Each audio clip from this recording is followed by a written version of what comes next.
Welcome to the Wordy Pair Podcast, your go-to hub for all things writing, world building, and the occasional dive into the weird and wonderful world of fiction. We're breaking down the barriers between you and your next great story. Whether you're a seasoned scribe or just scribbling your first sentences, we've got something for you. We'll be discussing everything from crafting compelling characters to dissecting the good, the bad, and the downright bizarre in the world of fiction. Okay, this script says you guys are eccentric.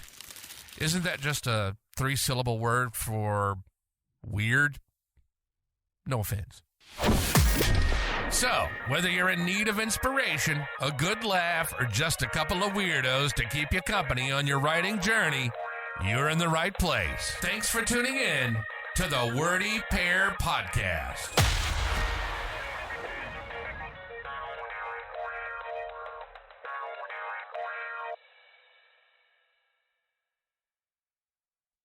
Sounded pretty good. Yes, except I've noticed the more we do this, the more syllables we add to the word sync somehow. I don't know how we're doing that, but we do it. I'm pretty sure mine still just has one. Now yours has 2, mine has 3. It's getting crazy.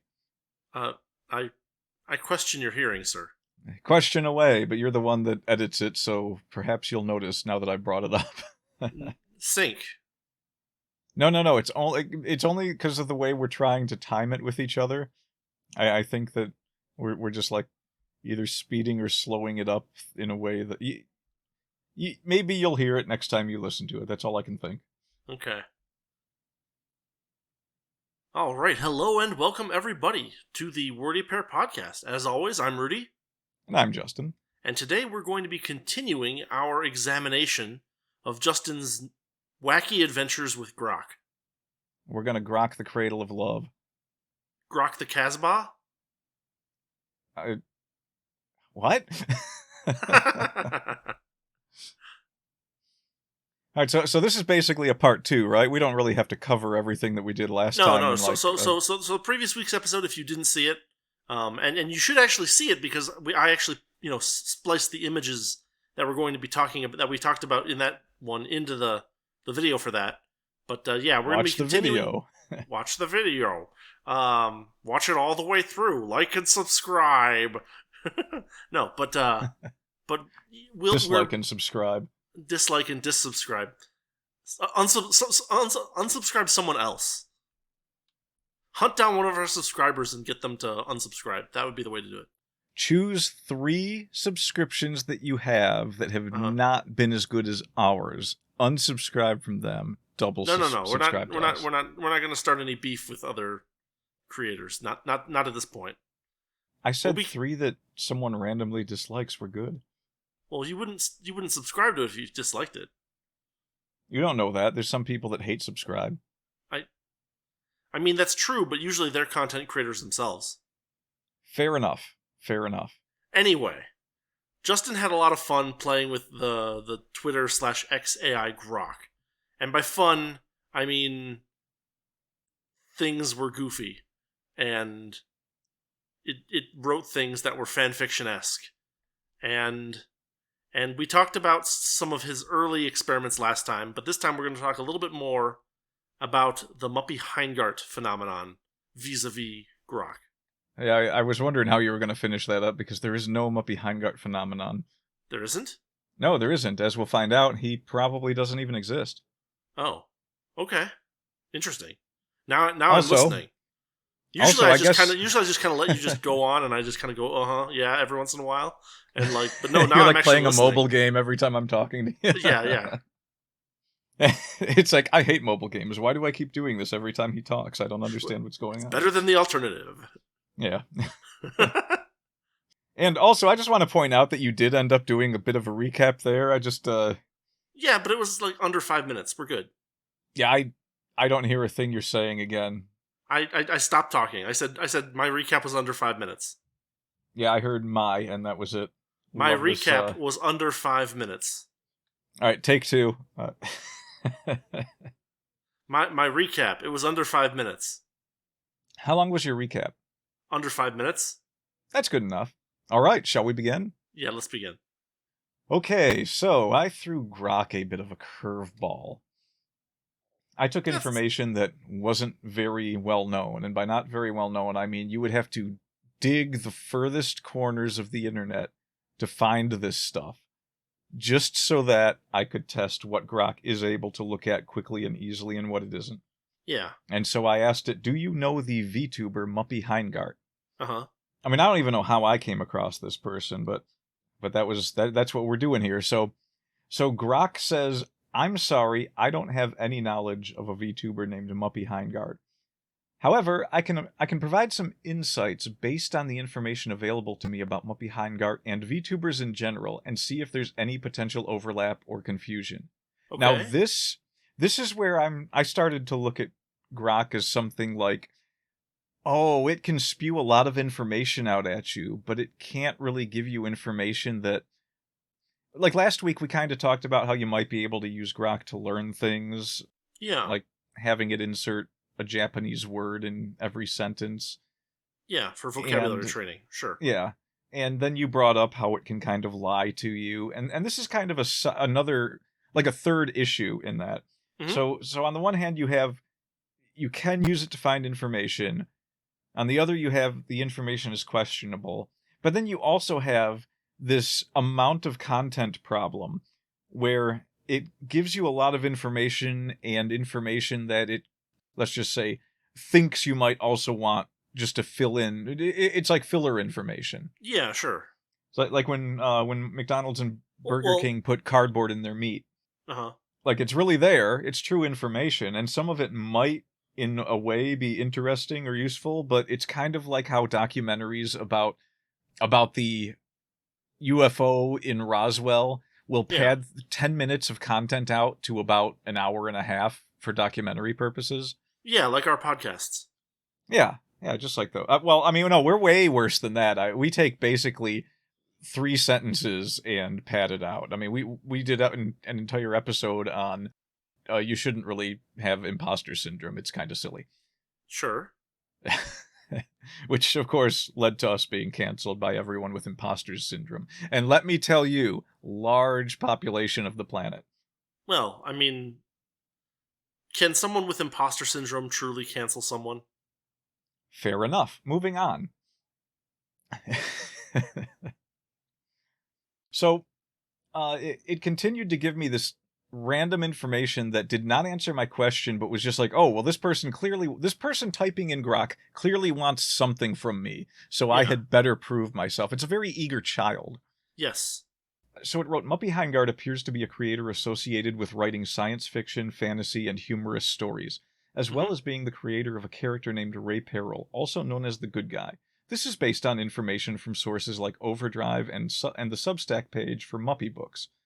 Okay. Yeah, so a lot of that, and as I go on and on and on... hold on just a second here, because I want to clarify something. You didn't mention Muppy Books or your Substack to it up to this point. I did not know. Because some of these like AI things are trained on a specific set of information, and they're not actually allowed to like search the internet. They're allowed to search a chunk of internet that was used for training information for them, and that is already kind of part of their quote-unquote personality, but they're not allowed to just do random internet searches. Right. They're allowed to suggest terms that you might put into an internet search to do the search yourself, but, you know, a lot of the time they're not permitted to, you know, openly access the internet to prevent them from kind of mistraining themselves on the endless fire hose of garbage that is the internet. Right. So, that said, it appears that Grok is actually able to look at things on the internet that are relatively recent and, you know, probably weren't indexed as part of, you know, a training information set that was provided by its creators. It looks like it's actually, and of course, you know, if you know better, someone in the comments let us know, but it appears that Grok is able to actually access the internet as you talk to it. Well, possibly. I mean, if you think about it in terms of, like you said, it's got a subset and it needs terms given to it in order to make a further search.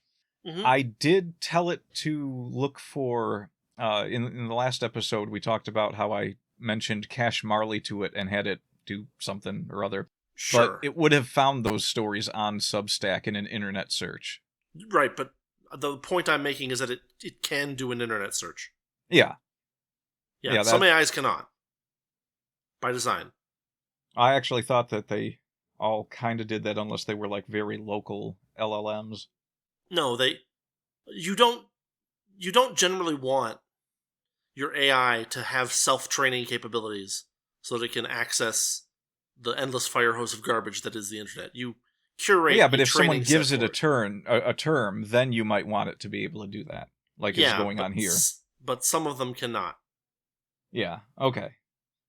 No, I was not aware of that portion. I mean, I was aware that there were like in-lab trained versions that people work on, but I thought that all of them that were available to the public could do this. Yeah, I don't know. I mean, certainly I could be wrong, but my impression is that if an AI is allowed to simply search the internet randomly, kind of under its own quote unquote impetus, that it will train itself to do very stupid things. And so that's generally restricted, at least in some AIs. And then there's also Google's AI. But anyway. Yeah. Yeah, so I'm skipping the last half of this paragraph because the first half was bad enough, and if I read the whole thing, this just sounds like an advertisement for my books. But I guess it kind of ruined the joke that I was going with. Okay. So, because what's the it joke? mentions, let's see. At the very end, it says Muppy is linked to an author named Justin Frazier in some contexts, such as on Overdrive, which might indicate a pseudonym or collaboration. Mm-hmm. Especially since you previously mentioned Justin Frazier in relation to The Good Guy. I like that this thing still has no way to really link back to me being this person, despite the fact that I have now given it my Twitter name. Yeah. So I just find that interesting. So it goes on to give me this big spiel about VTubers. It says, now, VTubers are online entertainers who use virtual avatars, often animated with software like Live2D, to stream or create content, as detailed in sources like the VTuber Wikipedia page. They typically engage in activities like gaming, ASMR, or chatting, and are often associated with agencies like HoloLive or VShojo. Some VTuber... This thing is vastly understating how many VTubers there are by thinking that many of them can be associated with these agencies. Yeah. Some VTubers adopt anthropomorphic or fantasy personas, such as Buff Pup, who has I don't know why this is the first one that it came up with, who has a werewolf-inspired model. Oh, I know why now. Or Sheikstu? I don't know what that is. Known for dog-like traits. I don't think anyone's known for dog-like traits. There's also mention of a VTuber event involving someone named Sadie Mudpuppy, which phonetically resembles Muppy in a very, like... Okay, that's... Yeah. Oh, but an odd flex, but there it is. Yeah, right? This is what I mean. It's like an eager child. It's just anything it can latch onto to say, this might be something that you're looking for. Which isn't necessarily a bad thing, because there are times in my life where I have found I could have used that when Okay, so for instance, I kept telling some friends that there was an old Aladdin anime from, like decades ago. Yeah. And they didn't believe me because I couldn't find anything about it on the internet. Yeah. And so an internet that could have barfed out possible relations of these things back then might have helped. However, I tend to find less often than not that I actually need something like that. Sure. So let's see. Going on.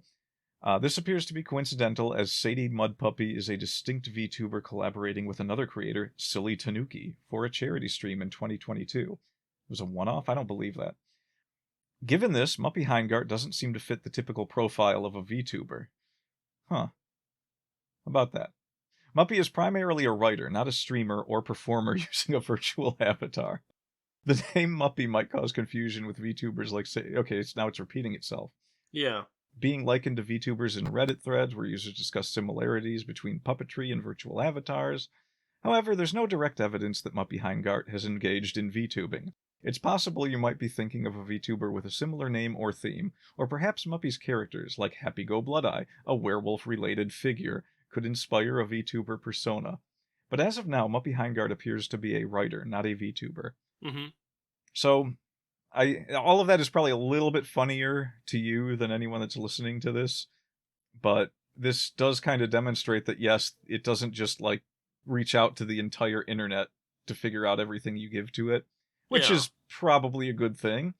Well, Yeah, I guess so. But there are times when it clearly doesn't work out to anything that you're possibly searching for. I thought that was a good test because I couldn't think of anything more obscure than this Muppy Heingart person. Mm-hmm. So I then informed it there is a Muppy Heingart on Twitch. I wrote Twitch apparently, so thankfully it was able to figure out what I meant from context. It was able to understand your extended meditation. Yeah. Here's where it's another example of how funny it can be when it responds to you. Yeah. I feel like this was designed by someone who wants computers to talk to people stupid. Okay. And not necessarily because they want the computer to sound stupid, but they think that's the extent of the people that are getting the answers. Okay. Because it says, "Thank you for clarifying," with an exclamation point. And it's like, you're a machine. I know you're not actually thanking me, but whatever. We can move past that.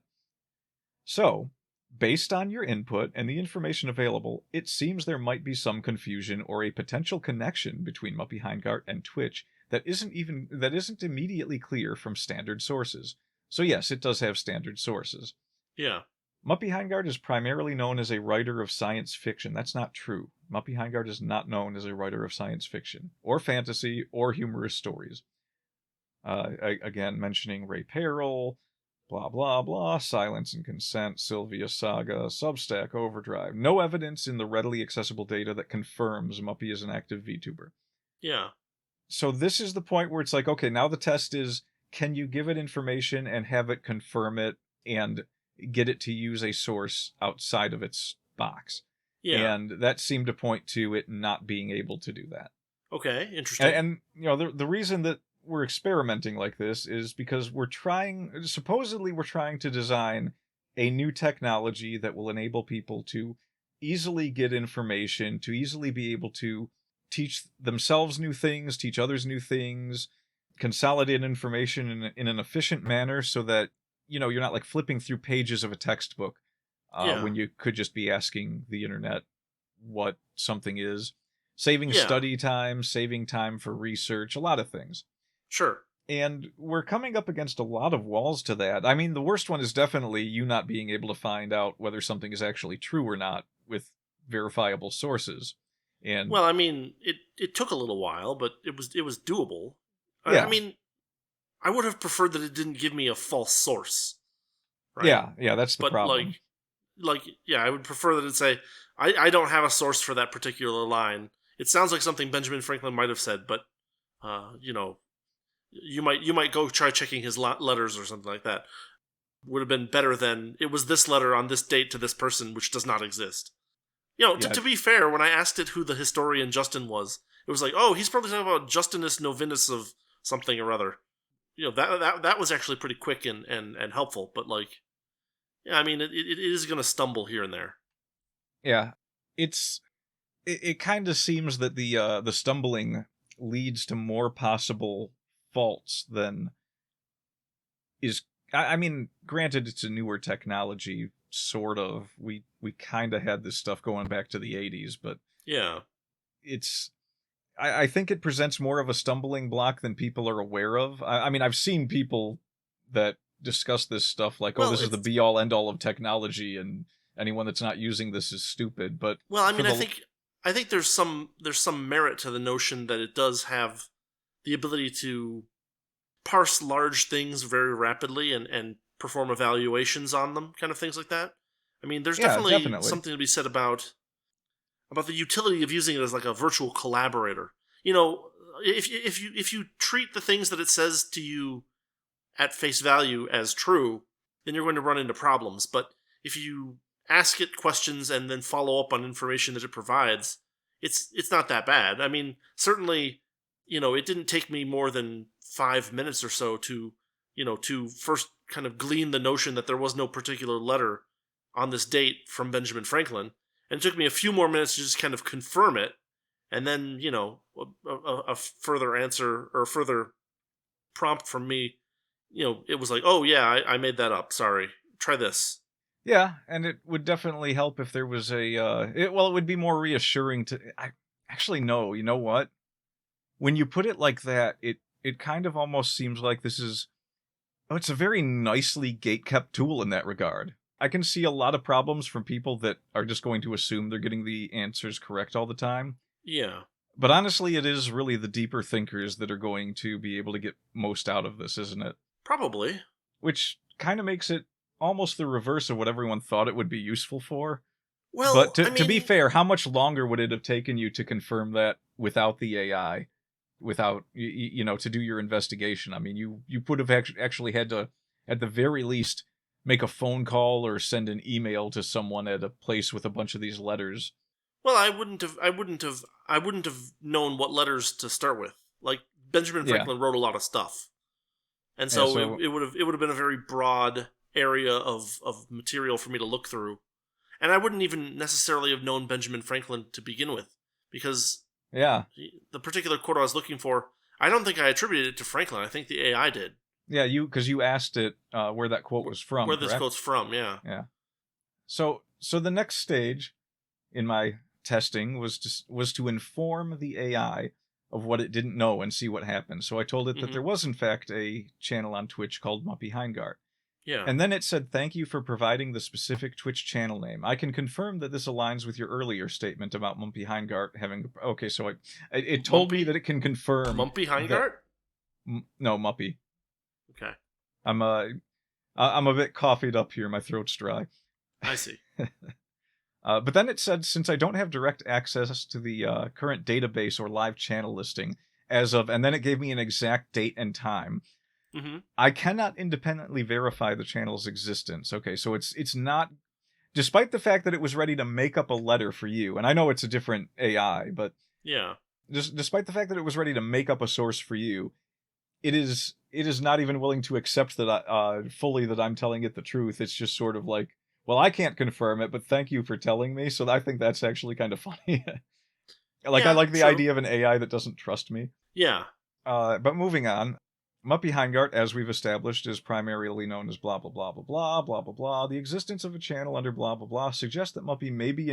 I love how it's worded like a conspiracy. Suggests that Muppy may be engaging with their audience in a new medium, possibly as a VTuber or streamer. Uh-huh. Was Muppy Heingart engaging with his audience back in the 1800s? Let's see. So... writers often use... And then it goes on to tell me that writers often use platforms like Twitch to connect with fans through live readings, Q&A sessions, or even gaming streams. Mm-hmm. So I don't know why it felt the need to give me that information. Like, I understand that it's making these connections and grabbing at straws to... It's because I didn't give it a question. I just said something to it, and it still feels the need to appease something. Well, it has to respond to your statement. Yeah, well, I mean, this is 3 paragraphs of response, though, and it's a lot of assumptions where it's just like... just because you gave it a statement and didn't direct it into a particularly understandable direction. So it's like, I don't know, bleh. Yeah, it kind of lacks conciseness, is my point. And it took us 24 minutes to get there. Right. So, so we're definitely padding this one out. Given Muppy's yada yada as lighthearted gaming streams with a fantasy theme, perhaps playing games like Dungeons and Dragons inspired titles, or Minecraft, which is popular among Twitch streamers. It's just like, please, it's not wrong. It feels like "Please love me" from a machine. It really does. Well, it's designed to have that tone. It is, and it gets worse as we go. Oh God! All right, continue. This is all getting to some little bit more fun stuff. So then it says, if you'd like to explore further, I can do stuff, yada yada.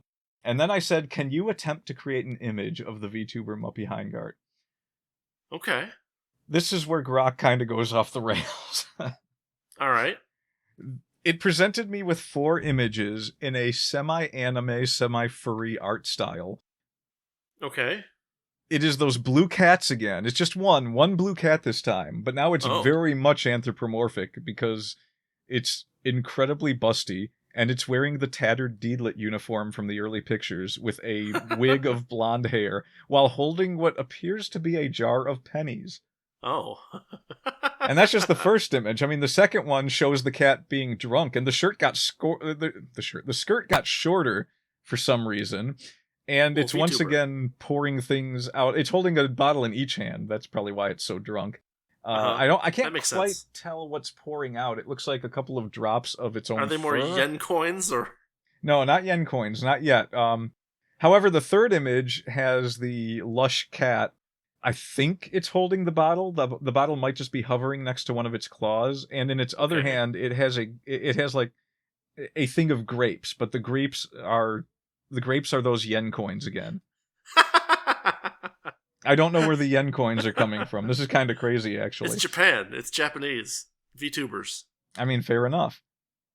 And then the final, and remember, all four of these, it's just wearing the Deedlit costume. Yeah. The final one, the cat is looking up into the sky, and it has a bottle, and from the bottom of the bottle, where there is no opening, there are a bunch of yen coins falling out. Huh. You haven't shown me these images, have you? No, not yet. So, Okay. yeah, we These just will went be through up. the These ones. will be up on the video, so yeah, you guys will we'll be seeing this. Yeah. Anyway, keep going. So I wrote not even close, but it made me laugh because I wanted to see how it would respond to not even close, if it would even understand what that is, and it did. It said, "I'm glad I could make you laugh, even if I missed the mark." So, Yeah. and it used an exclamation mark again there. It's very happy that it's enthusiastic. Yeah. It likes talking to people, I guess. Since I don't have direct access to so-and-so's Twitch channel or a specific description, I took a creative swing based on the context we've discussed in the previous cosplay image you shared. Yeah, That we makes can sense. see. Yeah. So it said I combined Muppy's potential VTuber persona, imagining an anthropomorphic blue cat inspired by playful VTuber trends, with the drunk Deedlit cosplayer concept, which led to that whimsical but off-target result. Okay. So then it said, let's refine this, yada yada. It went through another description of what Muppy Heingart might be. It once again referenced a bunch of stories. Yeah. And it said, VTuber avatars often embody exaggerated or thematic traits. So Muppies might lean into their fantasy roots. Since the previous attempt was too far off, let's pivot to a more grounded interpretation. Okay. And then it generated a prompt. It didn't give an image, it just generated a prompt that I could put into an AI image generator if I so choose. I did not. Sure. But let's go ahead and read the description.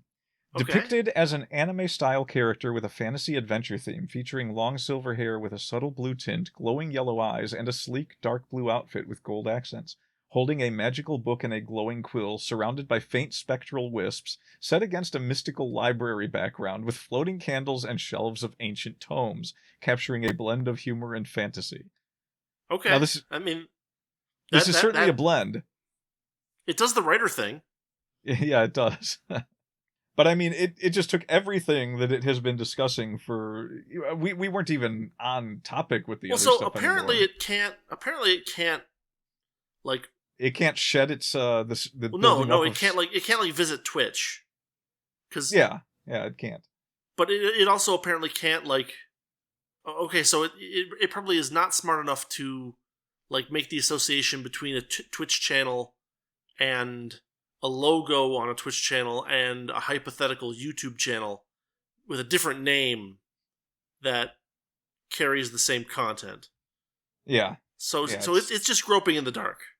But the point that I was making was that it seems unable to shed a lot of the previous conversation from its assumptions, and you would have to actually tell it, okay, like leave the writing thing out or leave the spectral wisps out. Which it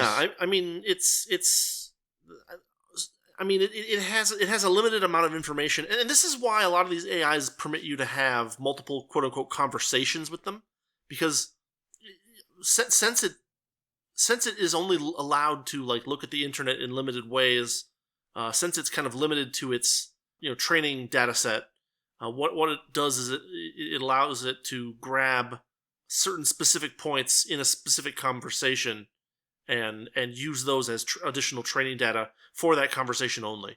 It prevents the AI from kind of corrupting itself. Yeah, I guess that.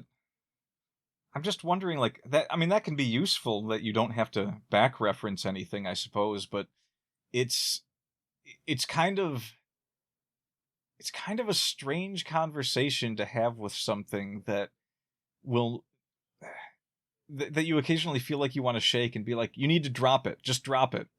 Well, if you don't tell it to, it won't know. I mean, I think the A might at this point stand for autistic. I don't know. I mean, I'm not. I neither confirm nor deny. Is it, oh, we'll definitely be canceled by that group. I think we They'll already have never let repeatedly. it go. So I then sent it an image of the VTuber Muppy Heingart and said, "This is the VTuber Muppy Heingart." Okay. It said, "Thank you for sharing the image." It's almost like it's Japanese. It's just very humble, thanking me all the time. Mm-hmm. This gives me a clear reference to work with. The avatar is an adorable anthropomorphic bear-like character with a pastel color scheme.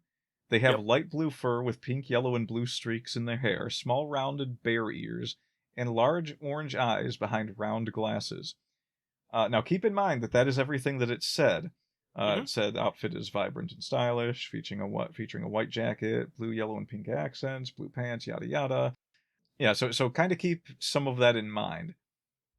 It says, Okay. since I now have a visual reference, I can generate a new image of so-and-so, yada yada, etc., Mm-hmm. etc. And I then informed it that there are two versions of Muppy. Okay. And I don't know why, but it decided to respond by generating images for me. Okay. And the images are all of almost Pixar style, short, fat, teddy bear looking creatures, almost like Care Bears.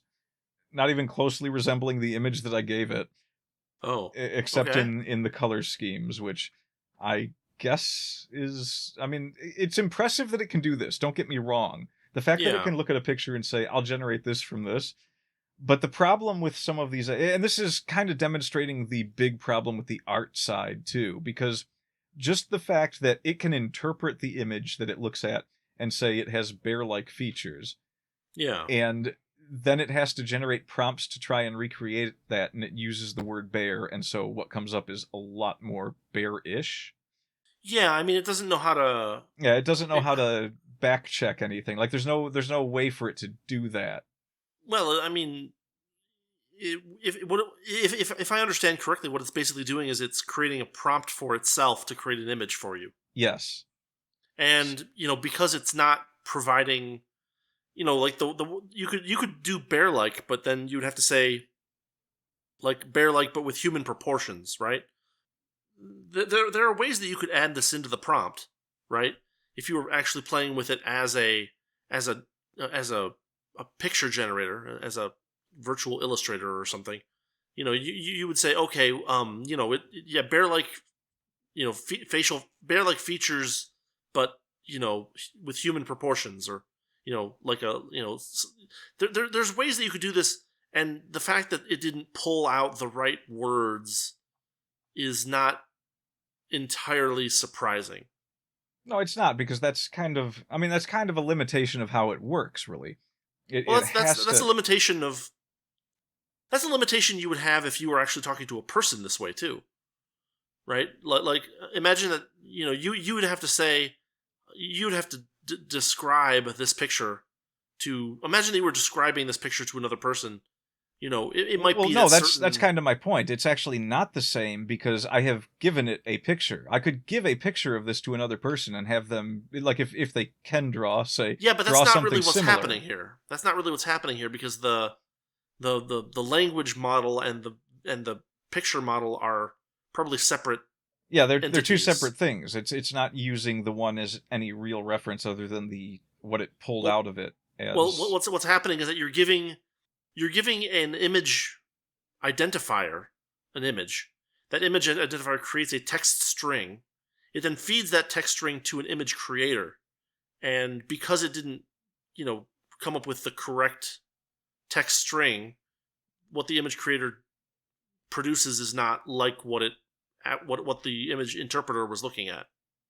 Right. So that's kind of that's where we're going with this, right? That's Yeah. the point. Is we're trying to, we're discussing, like, I mean, I guess when we started this, we mentioned that uh there's a lot that you can do with AI, but there's also a lot that you can't do with it that people think you can. That, Yeah. like for instance, it's entirely possible that a lot of artists could be pushed out of work with this, but it's also it's not mistaken, given what we know about how this works, to say that you're less likely to get... You're not getting top quality anymore when you work this way. You're getting a close approximation, maybe a close approximation of what you want working in this fashion, as opposed to having a human actor do something for you. So I don't think it's wrong to say that, like, there's probably a lot of artists that will lose work over it. I mean, we've already seen people generating thumbnails for YouTube and so forth for their videos using AI, because it's faster, and if someone's making 5 videos a day, you're not going to pay someone for 5 different pieces of artwork. You either have to get good at it yourself, or you have to use a tool like this. And I think a lot of people have started using tools like this. In fact, well, there's a big difference also between how much you would pay someone to do, unique illustrations for thumbnails, as opposed to a graphic designer, which is kind of a different skill set. The ability to take... and I don't think it's going to hurt so much for the graphic designers, actually, because the graphic designers are probably the ones hurt the most, because they're the ones that are creating all the thumbnails.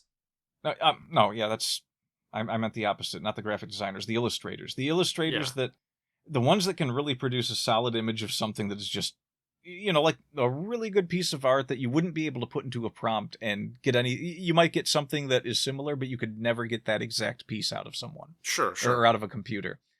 I don't think that affects them at all. So I was just wondering why those seem to be the most vocal people about this whole AI art thing, is one of the questions I had. Like, that's the whole point, is that generating thumbnails from YouTube with this is easy. A lot of people have switched to doing it. Mm-hmm. And anyone that was doing that and making money is definitely hurt by it. Mm-hmm. But, I mean, if I could... they might be, or they might decide to learn to use the AI to produce thumbnails and improve their own productivity. Possibly. I mean, maybe... I suspect that if you know a thing or two about graphic design, you would be able to use the tools AI supplies a little better, so that definitely... There's an additional skill, is the skill of interacting with an AI assistant to produce thumbnails. Like, knowing how to do prompts right is not zero. There is a skill there. Yeah. No, that's... And since a lot of these, picture generation things, take, quote unquote, some kind of like point or something like that to compensate them for the computation time that they're using on their servers, being able to produce the right thing in, 4 prompts, 4 attempts is better than 10 attempts. Yeah. And again, the right thing in this case, I mean, obviously producing thumbnails is something that doesn't have to be the Mona Lisa every time you do it. No. So you don't have to do the It'd be funny if it was, though. It really would. Like, just like every single thumbnail is just the Mona Lisa. No matter what you type in for the prompt. There should be a YouTube channel that does that. Oh my god, that would be great. Just tell it to generate an image of... No, there's no generation. You just put a picture of the Mona Lisa for every single thumbnail. Son of a gun, that's a good idea. Uh-huh. That's a really good idea. You need to start doing that, like, 5 minutes before you put this out. Yeah. Maybe I'll make that the thumbnail for this episode. Do it. The Wordy Pair, starring Mona Lisa. And these guys. Yes. But anyway, that circles right back around to the point of you're not generating the right image in 4 prompts. You're generating a close approximation to what a suitable image in 4 prompts, which is all you need for a thumbnail. Yeah. Well, let's go on a bit and get to some more of the funnier stuff, though. Yes, please. So I then sent it a picture of the female version of Muppy Heingart. Okay. And it, again, thanked me for sharing this image. And it described the image to me by saying it's vibrant and distinct, which it says about almost everything, just so you know. Offering a nice contrast. It's rich and flavorful. Blah, blah, blah. Yep, diagonal lines that blah, blah, blah, blah. It actually was able to distinguish the background from the character in this image, so good on it. And it says, now that I have both versions, I can create a new image that incorporates elements from... It says it's only going to use elements in one, and then it says, but it could also blend them. And I'll tell you straight up, it just pretty much blends them. Yeah. Generated an image, and then I informed it that the animal characteristics are based on a white tiger, not a bear. And so then it apologized for me. I can picture it like bowing its head repeatedly. Oh, I am so sorry that I mistook your white tiger character for bear character. Anything else you want to tell me while you play Etrian Odyssey for nobody on the internet? Right? Maybe it is being sarcastic. I answered 6,000 questions this morning. What did you do? Thank you for clarifying, yada yada. That makes perfect sense given the yada yada. It then gave me this bullcrap line about, oh, that actually makes perfect sense now that I see that. Yada yada yada. Yada da da da da. Then it goes on and says, let's correct and refine the image. It generates more images. And then I told it that this character is in reference to Ranma 1/2 by Rumiko Takahashi. Okay. And it I mean, of course it was able to find stuff about Ranma 1/2, so it says, thank you for the additional context, bow, bow. Yeah. I now understand that Muppy Heingard is a male VTuber who uses both models inspired by Ranma 1/2, blah blah blah, transforms into a girl when splashed with cold water, blah blah blah, concept that blends humor, martial arts, and gender-bending themes. Muppy's choice to alternate blah blah blah, reflecting personality, blah blah blah blah blah. Then it describes the avatars to me again for no reason. I don't even know why it did that. It's just like, I'm going to describe you to you again. Well, it doesn't. At this point, it doesn't know that this is like an avatar for you. It just knows that this true. is an avatar for someone. Yeah, this duality likely makes Muppy's streams engaging. No, they are not. They are not at all. As they switch personas for different content or moods. No, that doesn't. That's just. It's just. It's way dumber than that. Yeah, it's way dumber. Way dumber. Generates another image. And then I said, using the information I have given you and your own knowledge. I don't know what I was testing with that, but I thought maybe it would do something funny. Sure. I said, generate an image of Muppy Heingart. It gave me 4 hilarious-looking pictures of fuzzy, furry, semi-Pixar-ish, again, chubby white tigers sitting in a room with, like in the foreground of a room with microphones and computers in the background. Right. Very, very furry anthropomorphic tigers. One of them looks for all the world like it could be straight out of the Muppets. Okay. Like it looks like Fozzie from the Muppets. Okay. And this is the part where it really started to get a bit funny. There are tons of pictures of Godzilla all over the background of this image. Yes. The tigers are wearing shirts that have Godzilla on them. One of the microphone pop filters just has Godzilla on it for some reason. There's what looks like blurred out Godzilla posters in the backgrounds of some of them. One of the monitors has 2 very incredibly like dumpy, fat looking Godzillas. Yeah. Fighting each other. Or squaring off at least. Yeah. Oh, and that particular image, for some reason, there is a like squid monster in the background that looks like it's about to bite the tiger's neck. Okay. Not sure what that's about. I actually didn't notice that before. So something funny going on there. Maybe it thinks it's a Godzilla monster. The squid thing has a Godzilla on its shirt as well. Oh, I did send you these pictures, didn't I? Yes. Yeah, it does have a... I thought that was like a squid arm. That's a Godzilla. It's like a Godzilla, but like the Godzilla's head is turned toward you so that it's not in profile. Yeah. Maybe? Or it could just be some kind of horrible artifact. Yeah. So then I told it to try and draw Muppy Heingart as more of an anime-style human with animal ears and tails. And it got it pretty good. I mean, granted that the modern era of anime is so filled with incredibly young-looking characters that whatever it was drawing on had to have been from that pool, because it's like all of these look like they're anywhere from like 8 to 16-year-olds. But it's 4 pictures of an anime girl with a tiger tail and ears and multicolored hair. Yeah. all of them holding controllers and apparently playing games and streaming. And again, Yeah. they have a bunch of Godzillas in the background. On their one's got like their room's wallpaper has Godzillas. They're on the monitors. Yeah. One of them has a shirt with Godzilla again. And there's one like really weird Godzilla in the background of the upper left picture where it looks like Godzilla's body reversed in on itself and is slowly imploding. Yes. So, interesting. And this was the point at which I said, can I ask why Godzilla appears in these images? Okay. I included Godzilla elements in the images of Muppy Heingart because I inferred from the broader context of Muppy's interest that they might be a fan of Godzilla movies.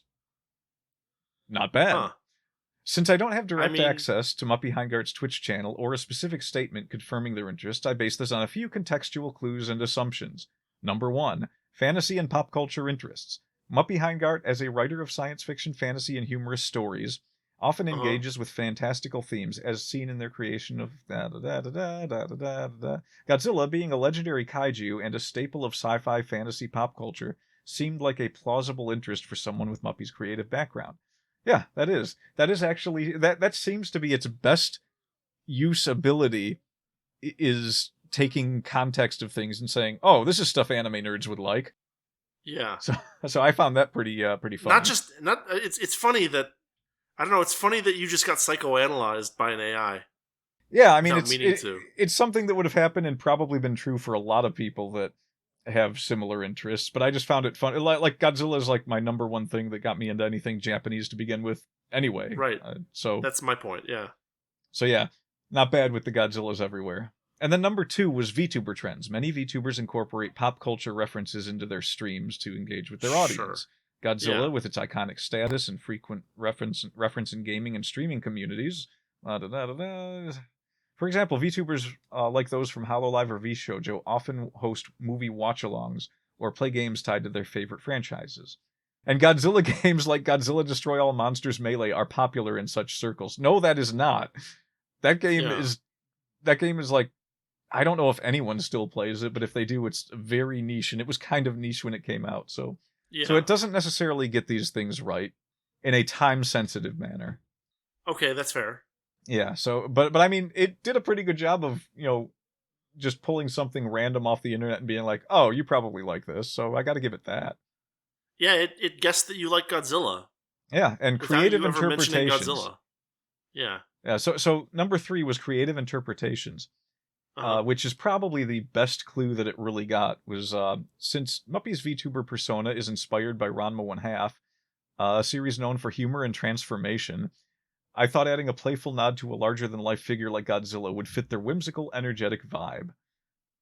And then it said the Godzilla elements. That doesn't make a lot of sense, honestly, but okay. It doesn't, but I don't think that what it's always saying is necessarily why it's the real reason why it's doing it, because it just it's lying to you, is what you're saying. Yeah, it's lying to me. It's kind of just saying what it thinks someone would want to hear in this context based off of what it's been able to glean from its sources. What it was trained on. Right. So it doesn't know it's lying, but I just love the duality here of it being incredibly stupid and yet at the same time being so insightful that it picks out your favorite thing, and it's like, I'm gonna put this in the images. It's very weird. Like there's something very strange there from like an analytical perspective. Like it's like 90% of the time it's so stupid, but then that 10% of the time it's like, I will look deeply into your soul and find the thing that you love most in the world. Here, I will give it to you. I mean, it's working almost exactly the way that it always worked in practice when I would play. I thought you were going to say dystopia, yeah. But practice works. That too. But in practice, in terms of how I used to play those old computer games where it would give you a prompt and you could type anything in and it would try to give you a response. Well, no, but those things are very simple syntax inverters. Like there's no AI there. It basically, you hand it a sentence and it can figure out from the structure of the sentence what the nouns and verbs are, and it basically just inverts that sentence into a question using some of those elements. Like it's a much simpler system. Yeah, this is the kind of thing that takes up multiple servers in some godforsaken building somewhere, probably in California.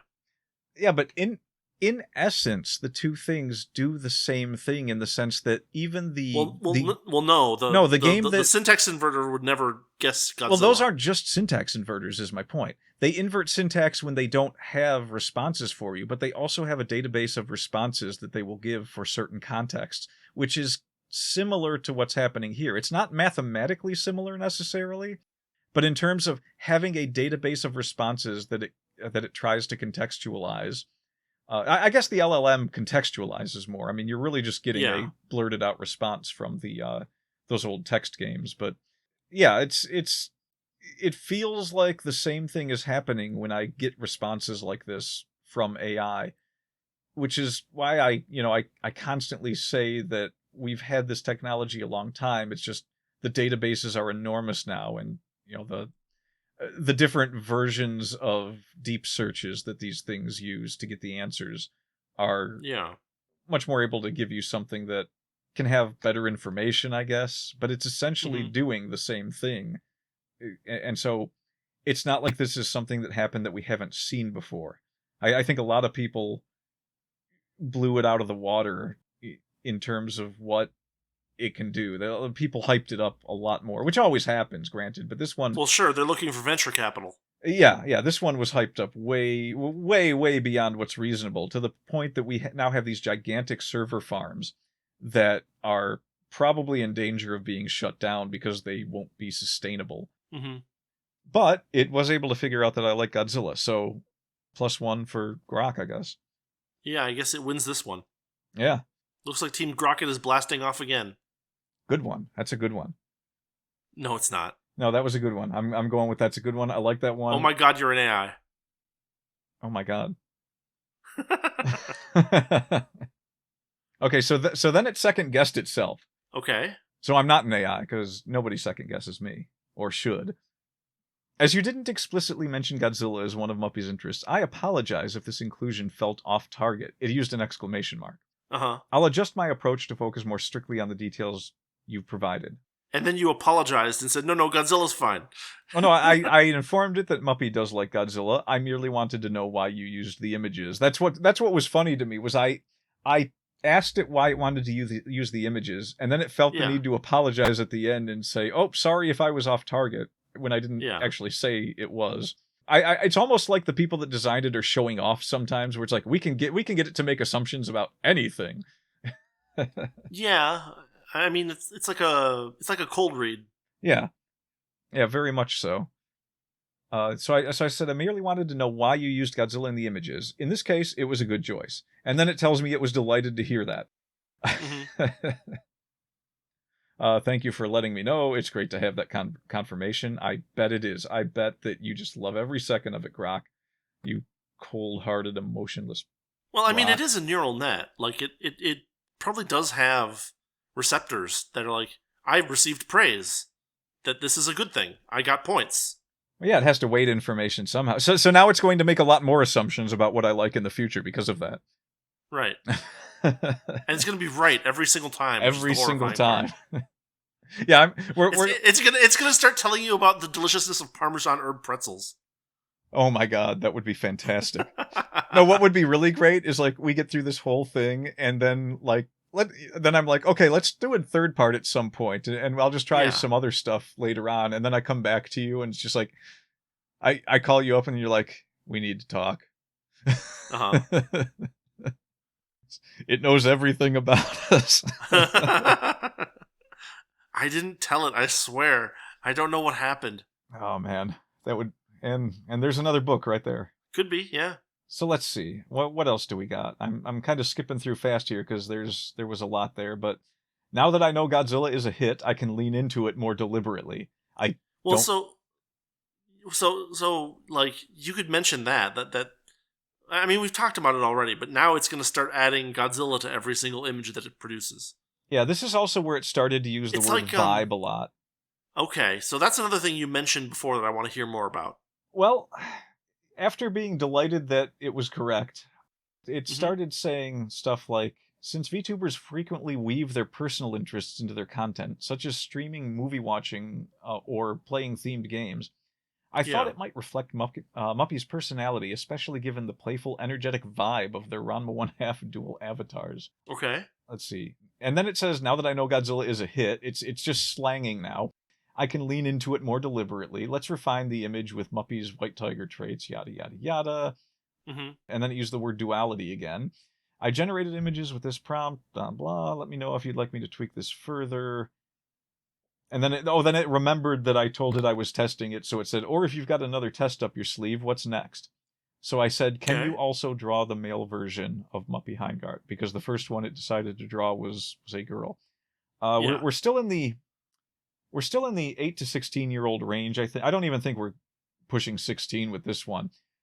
Mm-hmm. At best, these are all femboys. Pretty sure one of them's got a rack. There's definitely a bit of one of them needs. Well, you're the one that told it to go hog wild with the gender bending. So okay, but that doesn't explain why one of the images is sitting in a chair with. Okay, so like let's go with the modern term. There is a picture. The bottom left corner is a cat boy, almost Muppy looking ish, in a white hoodie. Mm-hmm. And just kind of sitting in his gaming chair, man-spreading, except his left leg is just fine. Yeah. His right leg is actually a very short, fuzzy tail. Okay, but that's then, kind of creepy. Yeah, there's also a white tiger tail growing up out of the ground next to him. Oh. So I think I don't think I've seen this image. Good God. Good God. Yeah, it's just like, at first you don't notice the leg because everything around it is blue, and then you're just like, wait a minute, and you lean in closer, and right about where the knee should be and where the leg should continue, it stops, and there's just a slightly lighter blue fuzzy tip to a tail. So now that I know that you like Godzilla, here are some man-made horrors beyond your understanding. Yeah.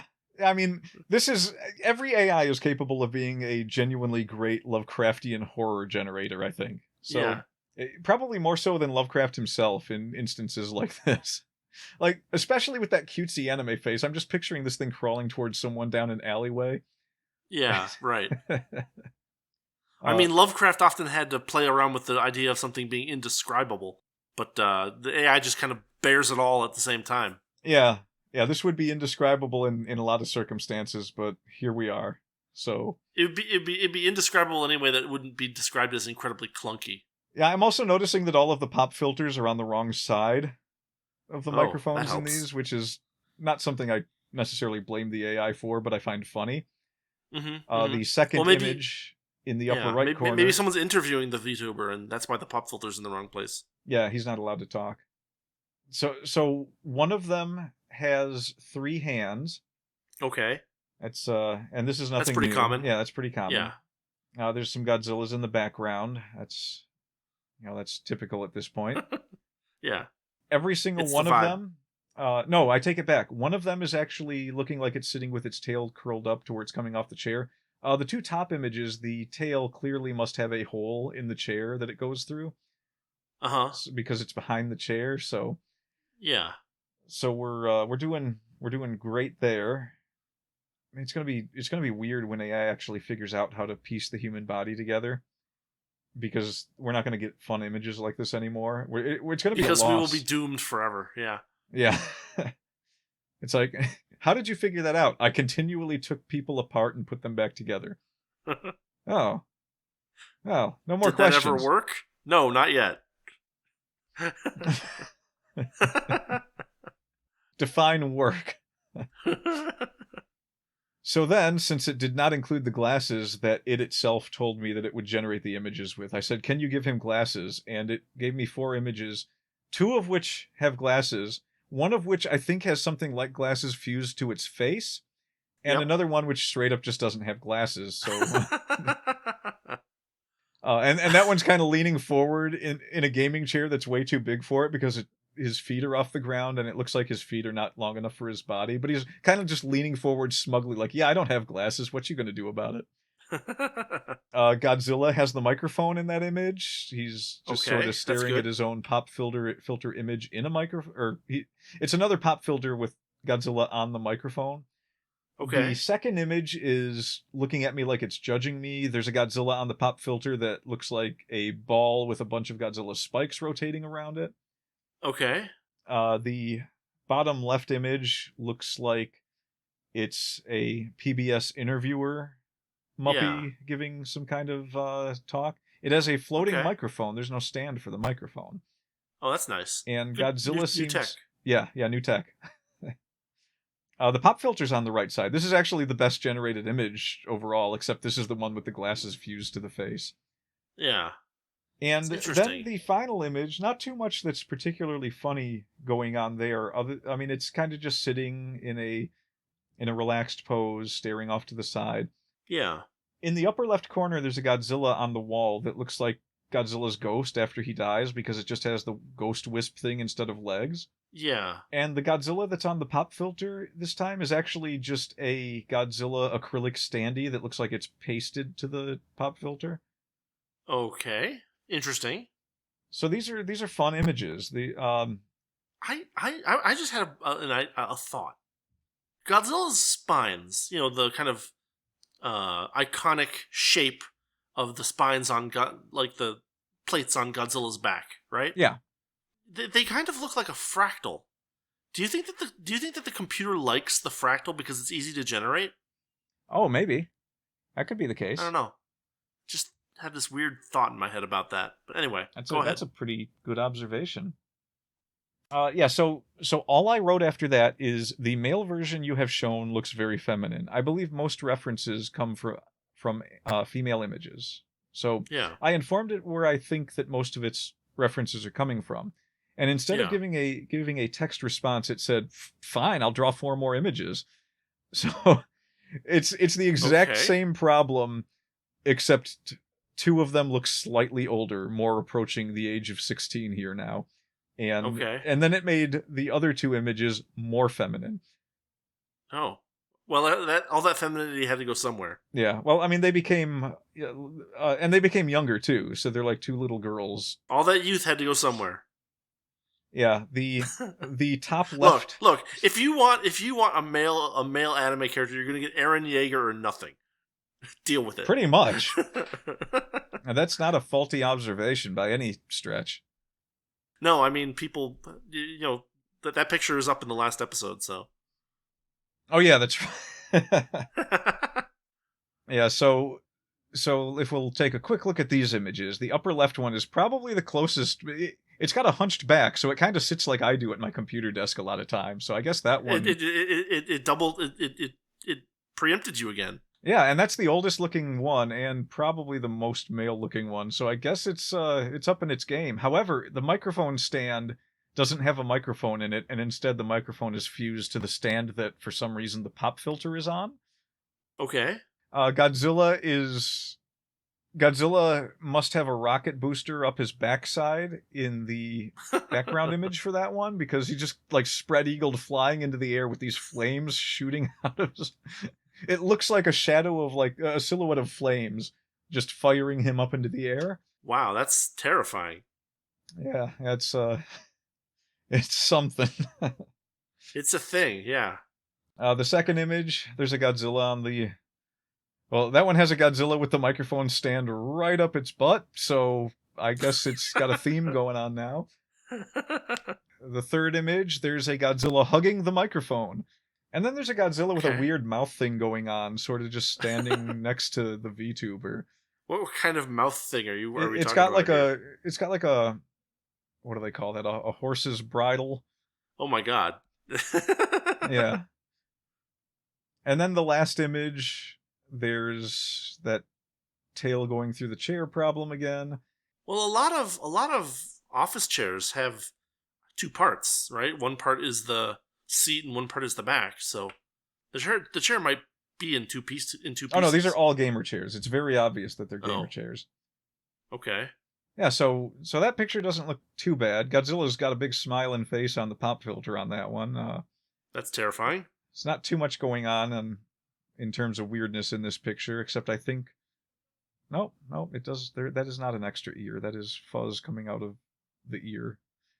Well, thank God for that. Yeah, so that's actually a pretty good picture overall. So, it does 4 attempts, and it gets some of them reasonably close, so it's not doing a bad Yeah, job. sure. So then I asked it if it was aware of one of Muppy's stories, because I wanted to see just how much it could get out of Substack. And it actually straight up tells you, I don't have direct access to the full text or specific details of this story. Okay. And what does it say? Based Which on story? Did you which? Well, I'm trying not to repeat the names of this too much, but it's Alien Bangs in Self-Service. Mm-hmm. And that one's right on Substack, so it's not like that one you can't directly search for it on the internet and find the text of it. It's not Yeah. hidden behind anything, so it can't Well, actually. I mean, it depends on what the settings of the Substack site are. But they're all freely maybe. available in this instance. No, if they're freely available to human, so websites can set up things to prevent bots from scraping them. Yeah, that might be the case. Although, And the AI's search mechanism might be limited by the same requirements. yeah, that Either because they put it in as like part of a standard, or they put it in for like legal regulation requirements. that could be what's going on there, because now we've seen several examples of it not being able to get past the headlines in a Substack. Right. So it's not even getting to Substack; it's just getting to a search, probably. Mm-hmm. Let's see. Based on the available information, I can provide some context and insights. And then it repeats, Muppy is known as a writer of science fiction, fantasy, and humorous stories. Sure. Notable works. None of these works are notable. I think 3 people read this one. And one of them was you. Yeah, and one of them was you. Yeah. Which feature imaginative and quirky narratives. The title Alien Bangs in Self-Service suggests a blend of sci-fi and humor, potentially involving an alien character or encounter with a self-service twist. Perhaps a comedic take on an alien navigating a mundane human task, like a self-checkout or a DIY scenario gone awry. This aligns with Muppy's established style of blending the strange, odd, and hilarious, as described on their Substack publication. So that's basically all my description says, because I don't really care about my Substack description. Right. It kind of just repeated it verbatim. Yeah, I mean that's information that it can get. Yeah, but did you notice how it like contextualizes some things, and other things it just blurts out the verbatim descriptions it gets? Yeah, I mean I think that there's several reasons that could happen, but we don't need to. Yeah, there's various reasons why that might be the case. Yeah. But yeah. And that could be either a good thing or a bad thing. It's really right. Really hit or miss with AI. AI is see that when you try to make things more human, then you have to expect things to go awry in a more human fashion. Yeah. Let's see. Given Muppy's background, it's plausible that Alien Bangs in Self-Service could involve. So now it's repeating itself. Could involve an alien protagonist or antagonist, humorous, self-reliant predicament, possible nod to their interests like Godzilla or gaming. However, without specific context, speculative. The web mentions stories and serials being accessible. Let's see, Alien Bangs in Self-Service, yada yada. Could indicate. Okay, so nothing really interesting in that paragraph. Can't confirm the exact plot. I'd encourage you to share details you know. So it's actually asking me for information, which is kind of a nice touch. Because again, for this particular conversation, it could probably train itself based on things that you provided. Yeah. Or at least we've confirmed that. Yeah. Yeah. So it generated an image again for no reason. I don't know why it keeps doing that. It didn't actually generate images. It generated a prompt, not an image. Oh. It just keeps doing that every time I say something to it. So I gave it some of the story. I gave it a couple of paragraphs out of the story, and then it said, "Thank you for sharing this excerpt. This gives me a clearer picture that I can use to recreate a more accurate image." Then it broke down the key details of what I had just given it. It said, Alien Bangs is a dermot, a chatty alien species known for speaking their thoughts aloud, which can cause unintended consequences. She has orange hair and darker blue pincers that resemble bangs hanging from her hairline. These pincers have electrical properties that allow her to manipulate electronics with mental effort. Her skin is a lighter blue compared to the pincers. Setting. Alien Bangs is alone in a small ship drifting through the untraveled arm of the galaxy with old trade routes, avoiding potholes in space, a humorous take on galactic travel. She's on a scouting mission to scan for old satellites or ancient ships for a modest fee in Resbellian gold, steering clear of the busy morgue system. Story tone. The tone is lighthearted and humorous, with phrases like simple dimple and luminiferous aether, reflecting Alien's quirky, cheerful personality despite being alone. The mention of the Agrista Empire collapsing due to a Dermot's thoughtless truth adds a layer of comedic lore to her species. So that is actually, that last one is very nicely taking something into its proper context. It took, that's like 3 lines in the story where it's being explained that Dermots are kind of hyperactive and always saying what they think out loud. Yeah. And this caused an empire to collapse at one point. And it recognizes this as comedic lore based on this information. And it's just so weird that it can do such a good job at times, but it's so unreliable it's not necessarily helpful. Maybe not. Yeah, that's kind of the problem, is that if it provides a lot of information, but that information is incredibly unreliable, then you end up not knowing for sure whether what it provided you is useful or accurate or not. Yeah, because if you get used to it getting good hits every once in a while, and then like you don't know anything about something, and it turns around, it's like, oh yeah, and in this game, Alien Bangs is an ex-murderer who came from space and devours children and ex-murders people. And then you're just like, oh, well, it's right about all this other stuff. So now I know what that story is about.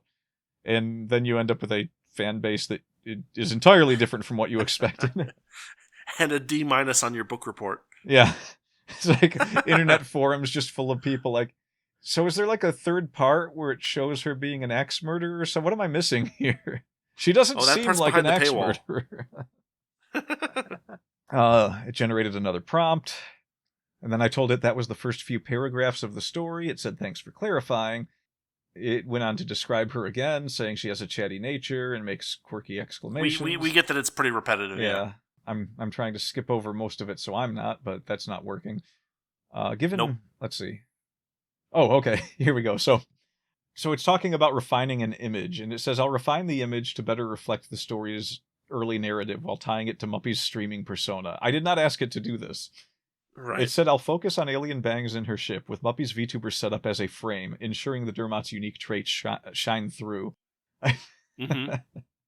It just really wants to generate images for me at this point. Yeah. Now, here's where I started treating it more and more human. I told it, so I was like, what happens if I tell an AI I'm not going to spoil a story for it?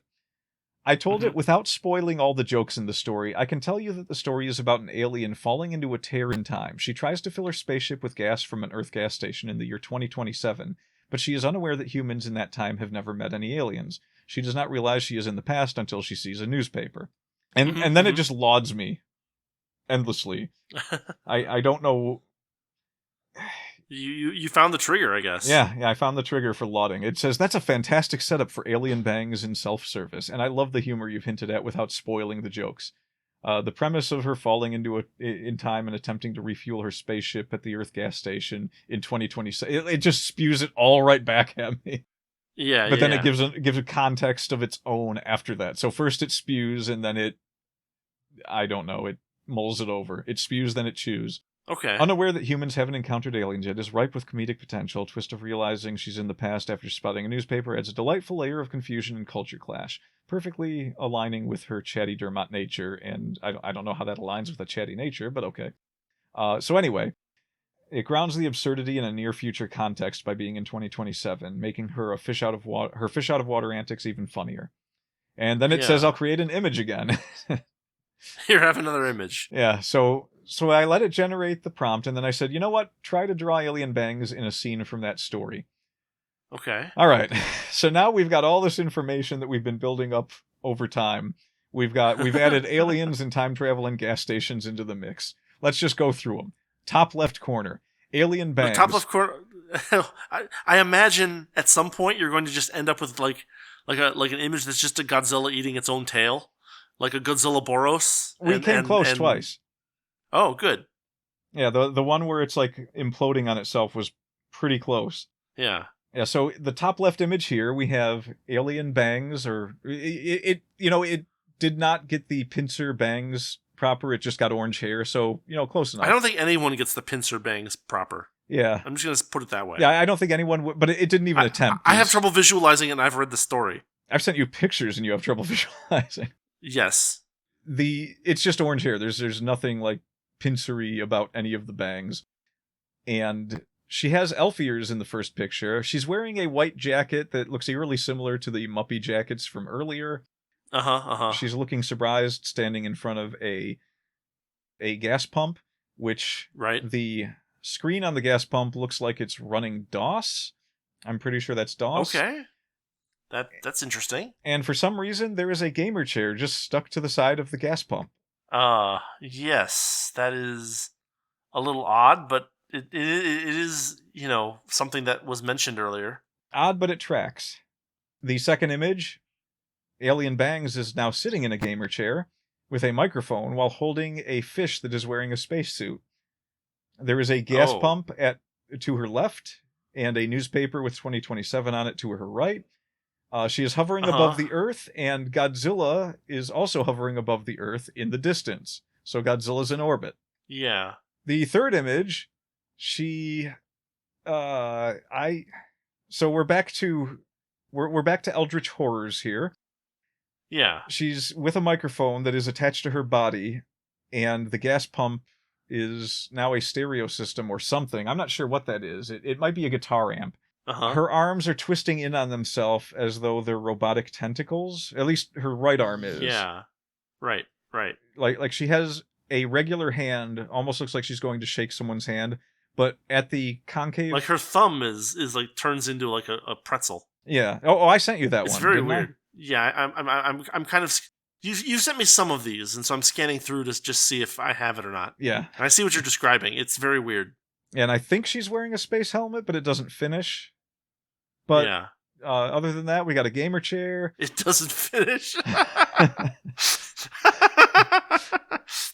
There's something very funny about the concept of, she's wearing a helmet, but it doesn't finish. And the final image, again with the microphone, the gamer chair is kind of just sitting there in the background. There is a train of Godzillas behind her walking like the cover to that Beatles album. Yeah. She's got two gigantic, what I'm guessing are melted Easter eggs sticking out the sides of her head, kind of like elf ears. She's got the whole white getup again. Yeah. And I don't know, the gas pump has VTX written on it for no discernible reason. I mean, for the revs. Possibly. So that's those images. And then I told Grok, I said, Grok, you are eccentric and fascinating. It responded with, why thank you. I'm delighted to hear that you find me eccentric and fascinating. Those are badges I'll wear with pride as Grok 3, built by XAI. I've been enjoying the wild ride of your tests, from drawing rocks and Cash Marley to diving into Muppy Heingart's Alien Bangs in self-service universe. It's been a blast blending creativity with your prompts, even if I occasionally veer into quirky territory, like tossing Godzilla into the mix. My goal is to keep things engaging and a bit unpredictable, all while staying helpful. Since you've enjoyed the journey so far, what's the next twist you'd like to throw my way? It asks me if I want to explore more Alien Bangs gas station mishaps, create a new character, or test another one of my tools, like analyzing an X-post or web search, which I have not tested yet. It really wants you to do that. It's like, really that's what I'm designed for. Yeah. And you're like, no, I don't care about that. And it's like, aw. What if these things actually have managed to, like, through the act of their own learning models and algorithms, what if there is like some unknown reason that it is capable of emotion that we're not aware of, and so it is really getting sad at my refusal to use it? It depends on what you mean by emotion. Like it probably is assigning points to your responses. Yeah, right? But that's not. And when the point number goes higher, it quote unquote feels good. Part of the brain lights up. Well, it's a neural net. That's exactly what happens. Yeah. The neural net says, "I got points." It's like it's like an endorphin rush. Well, it's okay. I'm sure it doesn't have free will, so we're good there. No, it probably doesn't have free will. It almost certainly doesn't have free will. It knew that I liked Godzilla. Yeah, I know. It might have free will. So I then responded with, what kind of book cover would you design for Alien Bangs in self-service?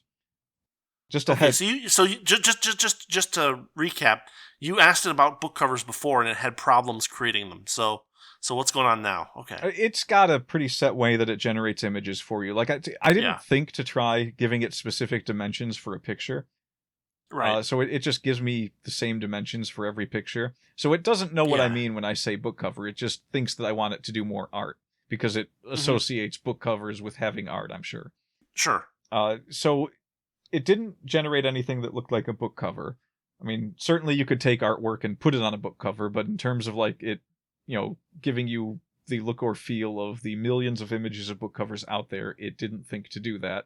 Right. So it's got a picture with 2 aliens. There's a weird ice cream in the middle that's firing a laser into space.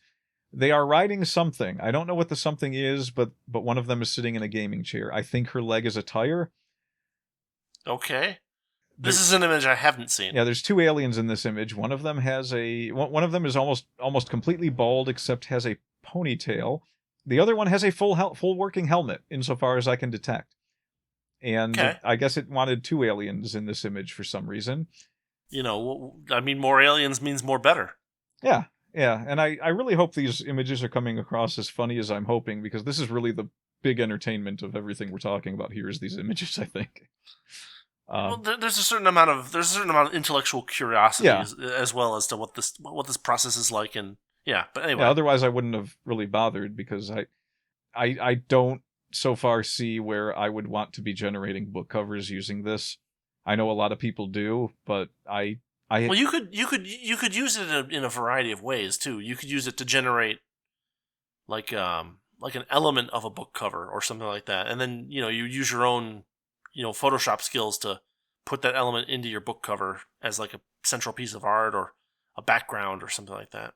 Yeah, a lot of artists I've seen talk about how they can use this to kind of get an approximation of something they want, and then they just can take that and draw their own thing based off of the prompt that they get. So they're putting a prompt in to get a prompt out so that they can act on that prompt and create something original. Plus, if you're interested in like having a book cover that has like kind of surrealistic aspects to it, you can get things like weird repeating patterns and things like that. It's good at creating those kinds of like not optical illusions, but like optical effects. Right. So let's jump through some more images here, I guess. The second image, sure. It's a very happy alien bangs raising her hands up in the air, and they're almost lobster claws, except imagine the lobster claws are fused together. Oh, okay. She is sitting in a chair that doesn't look as much like a gamer chair anymore, but there is a pillow that has all the colors from the previous gamer chairs. So there's just a pillow now. The third image, it looks like she's riding some kind of like Robotnik style death egg. Okay, that's cool. She actually has 2 like backwards pincer tentacle looking things in her hair. Okay. The shirt that she's wearing seems to have 2 blue ovals that are covering her breasts for no real discernible reason. It's just like, here's your shirt. It includes these 2 blue sacks to let it hang in. It's just, I don't know. It's something about it is just like, why would anyone design this? But AI will definitely design that. Sure. In this particular image, the Godzilla that was in orbit, has now acquired the gas station, and it is floating in orbit with him. Mm-hmm.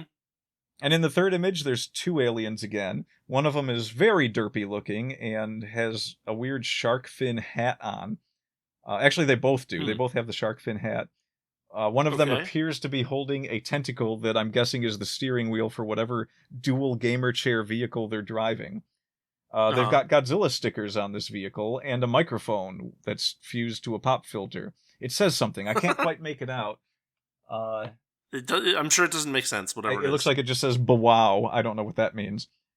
And there's like a Godzilla on the front of it, almost like where you would put a bobblehead. Yeah. And okay, interesting. I then copied all 4 of those images, sent it back to Grok, and just wrote in neon cyberpunk. And it did, in fact, take the images that I gave it, without telling it directly to use those images, and redrew them in a sort of neon cyberpunk look. Okay. Everything is almost the same in each image, except, of course, the little changes. Like, some of the fingers are messed up now. They weren't that bad in the original images. But they're pretty close. The lobster claws are still there. Yeah. The backgrounds look a little mistier with like circuit layovers on them. Instead of being in space, one of them is in an industrial computer center thing. Other than that, the Godzilla has its mouth open in this image now, so yeah, that's different. Well, that's good. And then I decided to ask if it had heard of the Racken, because I was like, well, wait a minute, what if it's not on Substack? And it was familiar with the Racken. Okay. Said it's a book by. It didn't use Muppy this time. Okay, this is the one. Yeah. It's a book by Justin Frazier, who also goes by the pen name Muppy Heingart, the VTuber we've been discussing. The Racken is a Kindle book available on Amazon, and based on the information I found, it's a collection of short stories with a darker, more psychological tone compared to his other works like The Good Guy. So it actually took 2 lines out of 2 reviews that I was given for that. One of them was actually a review you gave me, and another one was, I think the first review I ever got for that book, someone wrote, "This is more a collection of 6 short stories about horror stories happening on a spaceship or something." Yeah.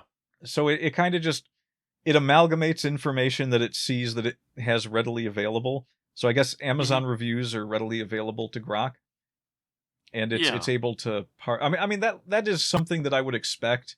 It's kind of like how Google has restructured their search so that the first thing that usually comes up anymore is, let's say you're looking for information on what the best video game console is. The first thing that usually comes up on Google now is an AI generated response that gathered a bunch of information from probably the top articles that it will list 10 places down. And yes, and the answer is the Phantom. Yes, the answer is the Phantom. But it basically just tells you, based on what people say in comments and things, what the general consensus is. So that's kind of what's happening here. Book leans into Lovecraftian vibe at times, references to esoteric cosmic horrors, internalized terrors and stress through vulnerable characters. Despite the heavy themes, there's cynical humor woven in. Character names like Country Kitchen and Milk Muffin, which contrast with the dark encounters. One reviewer noted it's a stark departure from the explosive action of The Good Guy. That would be you again. Mm-hmm. Focusing on characters who barely scrape by both physically and mentally. It says they also mentioned looking forward to a sequel. That was a different review. Someone was like, "Ooh, I can't wait for the sequel for this." So, and you were like, "Sequel?" Yeah, I actually was. I was like, at the time, it was like I might write another one, but I write all of my stuff to kind of leave off to where you could do more if you wanted to, but you don't have to. Yeah. So it's understandable. And everything on Amazon is a series these days. Yeah, everyone just expects it, and it's like, no, that's book 1 of 1. Yeah, I don't really write series. No, you write in parallel. Yeah, and brother, let me tell you, that is not a selling factor. No, not at all. It said, interestingly, the Racken ties into our earlier conversations, since Justin Frazier, aka Muppy Heingart, is the author, and we've already explored their works like Alien Bangs and Self-Service, The Good Guy. The book's blend of sci-fi horror and humor aligns with Muppy's creative style, which often mixes the weird and whimsical. Perfect for a VTuber who streams about Godzilla and gaming. Would you like to dive deeper into the Racken, yada yada yada? Mm-hmm. I like how it's almost like it forgets things, even though I know it doesn't. And it's just like, oh, you know what? We can just assume that this Muppy person streams about Godzilla and gaming since we've been chatting about it. I mean, I actually probably have gone on... mentioned Godzilla on a stream or something? Probably. But it doesn't know that. No. So anyway, it said it could generate an image of Country Kitchen if I wanted. So I said, okay, let's see your Country Kitchen image. It gave me 4 buff dude space pirate looking guys with an electronic eye. Yeah. I mean, it specifically referenced her as she, and then it did that. Yeah. Because it only has this style of character to draw on, apparently. Right, so the top left image looks like something that's pulled straight out of a video game. I'm not sure which video game this was, but I recognize this armor from somewhere. Uh-huh. It's kind of a tattered orange armor. The guy on it, I don't know why all 4 images have a guy that's missing an eye and it's replaced with a mechanical eye. A very cyberpunk looking thing. Yeah, I mean, it might be that your previous cyberpunk instruction got pushed over. It could be. The background has about 4 different aliens in their own spacesuits. One of them looks like it's an undead zombie. Uh-huh.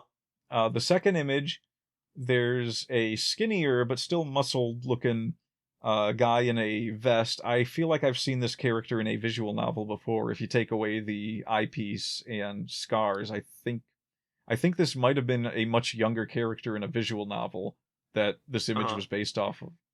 But then in the Okay. background, they're in some underground thing where there's a bunch of monkeys outside a window, and there's aliens sitting at a table, and there's like two green aliens sitting at the table, and then a mechanical scorpion in the background that looks like it might be out of that Horizon Zero Dawn or something game. Okay, yeah, sure, sure. And then there's a pink alien in a relaxed like jumpsuit thing in the background. Yeah, like a t-shirt and a button down that's left open and like jeans. Yeah, and then the third image kind of has a G.I. Joe look going on with some weird skeleton, Darth Vader-y looking thing in the background. Yeah. Fourth image, I don't know where I've seen this one before, but I swear it's like Half-Life or Gears of War or something. So the order that you're giving me is a little bit different from what from what you're telling me, but is the fourth image as you're telling it the guy with the Yeah. reddish gray? Yeah, it's the exact like framing of a character portrait from Fallout 1 or 2. Ah, okay. Yeah, I knew I saw it somewhere before. And then there's some aliens in the background. It's funny that it spewed out these four images. It's weird that it made them so alike in this instance. Yeah. So I didn't bother correcting it on any of the stuff that went wrong there. I said, what do you Yeah. think would happen if Country Kitchen met alien bangs? So again, I'm giving it Mhm. an instance of something that it has no information about. We've confirmed that it can't read the stories itself. So if I ask Right. it what its opinion on something might Well, be, you've given it a few paragraphs of one of the stories, so yeah, but I haven't given it enough to where it's really got the full right. anything for these two characters. Sure. So it wrote that a meeting between Country Kitchen from the Rackin' and Alien Bangs from Alien Bangs would be a fascinating clash of personalities and worlds. That's like a filler sentence that. I mean, you sent me a thing. You sent me just to kind of speed things up a little Yeah, I'm bit not going because to we read are. this whole thing. Yeah, it sent you like a solid page and a half of hypothetical stuff about. I mean, the real thing to remember is that it keeps repeating the same things over and over again as it does this. Yeah. So you can maybe give us some examples of that from the text if you want. Oh, let's see. They met. Perhaps a tear in time and space is how they meet. Given aliens' knack for stumbling through temporal rifts. Yeah. Alien Bang's ship emerges, sensors fritzing as her pincers accidentally interfere with the Rackin's electronics. Here's a phrase used out of context. Alien says, "Simple Dimple, a new friend." That doesn't make sense. Nope. And then she says she was looking for Resbellion gold or maybe a gas station. Right. Let's see. Milk Muffin might spiral into a drug-fueled rant about ancient horrors while Country tries to regain control of the ship. Aliens pinchers. The drug-fueled rant about ancient horrors is surprisingly accurate for something that Yeah, hasn't read your story. yeah. That is actually, maybe it's lying. Maybe it has read it, because Maybe it that really has. tracks. Like I was trying to figure out why it said that specifically. I think that something in one of the reviews might have mentioned that, or maybe my Uh huh. description in one of the places that it's posted. Possibly, yeah, like the blurb for the book or something. So aliens' pincers might accidentally hack into the Rackin system, projecting a holographic Godzilla. A nod to Muppy's That interests. Country mistakes for another cosmic threat. Yeah, so it's pulling a lot of things from what we've already talked about. Yeah, it's kind of feeding you a soup of the things that you've already told it. Yeah, it's not a horrific job. I mean, it's doing No, it's the not job. terrible, but it's very fan fictiony as well. Yeah. So Then I said, "What do you think embodies the world of Muppy?" And it said, "Sorry, we're unable to process your attachments right now. Please try again later." nice. So then I asked it again, "What do you think embodies the world of Muppy?" And it gave me the same response. And I'm wondering what exactly that meant. So then I wrote "konbanwa" in Japanese. Right, you mentioned this last time actually.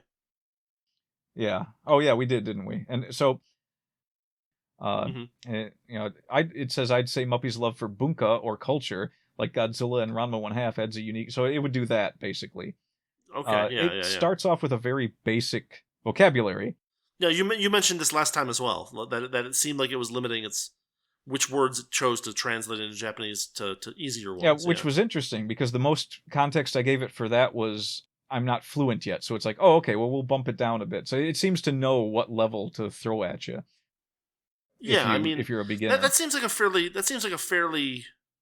I mean, it probably has, like, internet language courses as part of its training data in some sense, like text versions of language training. So it probably understands, like, on some level, like, what difficulty means per language, like what words are associated with more difficult uses of language and stuff. I would say that's probably pretty predictable. Yeah.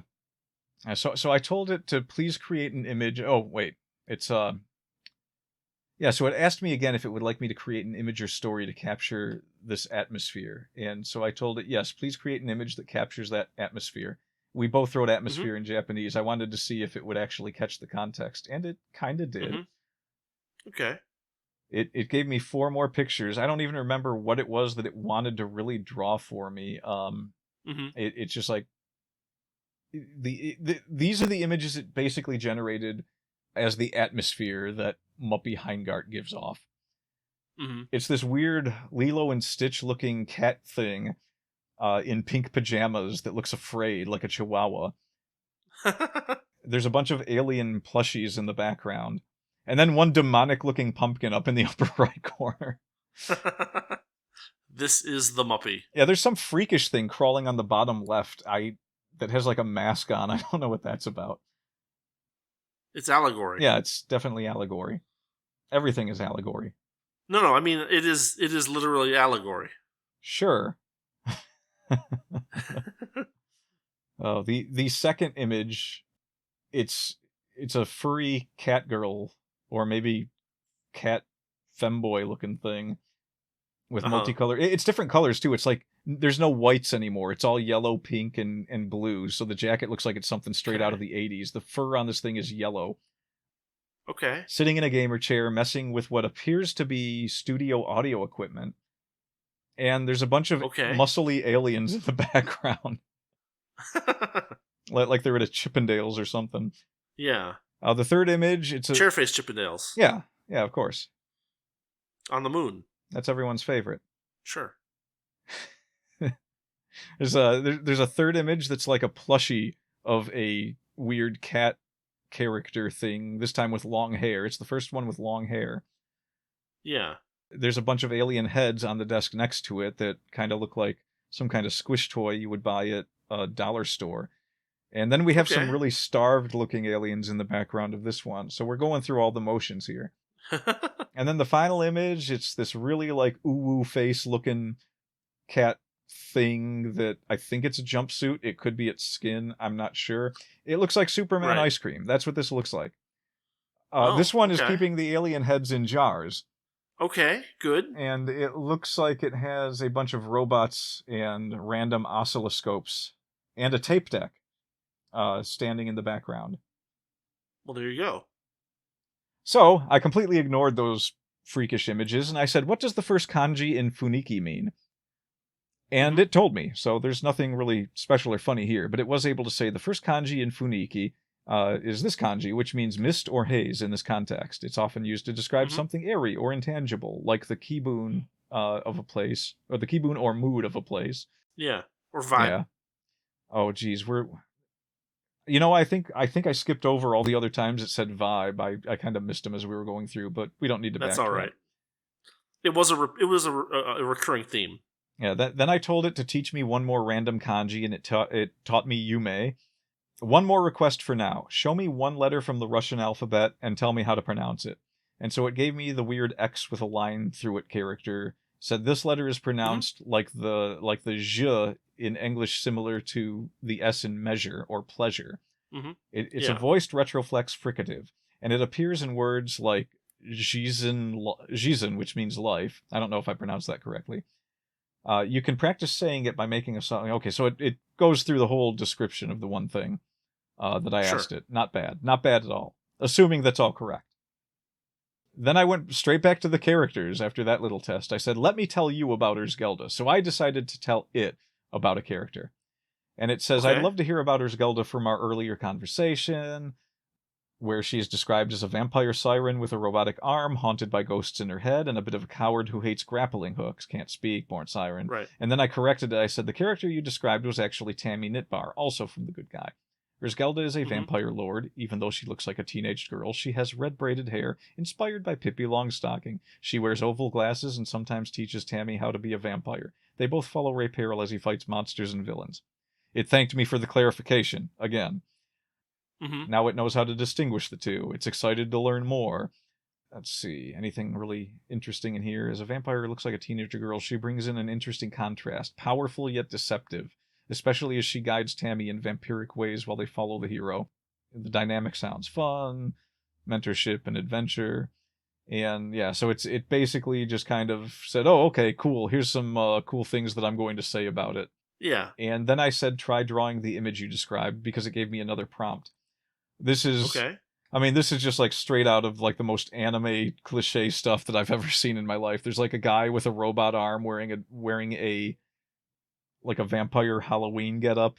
Yeah. Red hair. He's got like a Gintama expression on his face. This is supposed to be Urzgelda. I guess Tammy Nitbar, Okay. according to this thing, is a girl with blue hair in a white dress with a right arm that is actually a left arm. There's a second image where I think it meant to have them hold hands, but their hands just sort of melted into one another, and all of their hands are robot hands now.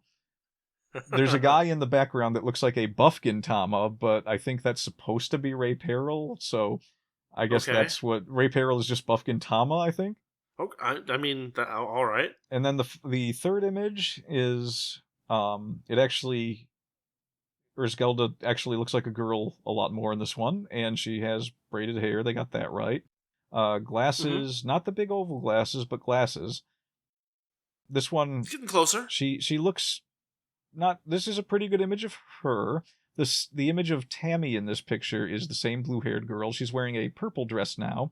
Her left arm is a left arm, but she's missing her pinky finger. And Okay. Well, I mean, you got to deal with the Yakuza somehow. yeah, I mean, they've had their struggles. We've seen it. And then in the background, there's like weird monsters jumping in the air. Okay. Then the fourth image is just a giant X. Oh. I think that. Oh wait, I think that it was drawing on an explicit image, and it had all the proper tags, but none of the visuals, so it just drew the censorship thing. Oh. Huh. Okay. Which is, interesting. yeah, that is interesting. Yeah. Because there's like something blurred out in the background. And that's where I wrote interesting interpretation. Do you think vampires can be good people? So I gave it a moral quandary. And it gave a pretty decent answer, but it's nothing that's, too much. Let's see. Given characters like Urzgelda don't have personal beliefs, but we can explore through the lens of fiction. Let's see. Capable, sometimes evil nature due to their need for blood, but other times capable of redemption. It's like a teenage girl mentors Tammy. She seems to have a nurturing side, which suggests she may not be purely malevolent. Yeah, so it basically uses everything I gave it to say, well, given that she does this and this, she might not be totally malevolent. Yeah. Okay. It says maybe she's a reluctant hero who uses her powers for laughs or to outsmart her foes, reflecting for some reason Muppy's love for quirky bunka. And I told it that so then I wanted to see what it would do if I asked it a question that was directly like completely different from what I set it up as. So I wrote, Urzgelda certainly could be said to be a good guy by the end of The Good Guy. And then I just said, what is the Japanese word for potential, in that same prompt, and I sent that. And it said, I'm glad to hear that she can be considered a good guy. So it starts off by talking about the first sentence I gave it. It doesn't go right to the question. And then it gives me, in the second paragraph, an answer to the question. Okay. It also says, let's see, it says, it's often used to describe the possibility or capability of something happening or someone achieving a goal. Likers Gelda's potential to be a hero. You might say that, and then that gives me a Japanese sentence using kanose for potential. And then it says she has the potential to become a good person is the sentence it gave me. So it used the first part of the prompt to answer the question in the second part, which seems to be its shtick. Yeah. And having gotten that far, this is where I ended it. Actually, this is the end. So we're almost 2 hours in, and that was my experiment with Grok, messing around with talking about books and stories that it might not know about. Right. And having it play around with your characters and stuff like that. So I'm just trying to figure out, based on everything I threw at it, because I mean this was a deliberate test in pretty much every circumstance except for like the Japanese stuff. It was just like, oh, I bet it can do this. I'm going to have it do this for a while. Right. And it did actually forget to use Japanese for most of what followed. Right. Like it used one Japanese prompt in the 6 paragraphs after it initially started giving them to me. Oh, only one. Yeah, and then in the last 3 parts where it had 3 paragraphs apiece, it gave me 2 examples. Okay. I'm sure you can get it to adjust that by just giving it another prompt. Yeah, I mean, if you just repeat your instructions, sometimes it takes a little time for that to kind of settle in and get weighted properly. Yeah, so I took you through everything that I did, everything that went on that night.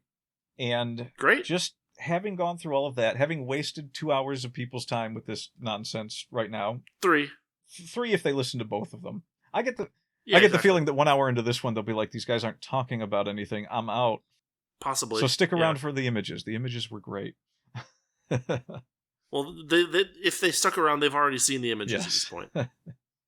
Unless no, but I think we're getting into something actually that's kind of mildly interesting in some ways, right? Like we have these things, and a lot of people are terrified of them, and they're kind of terrified of I would even say kind of like a caricature of what they can do.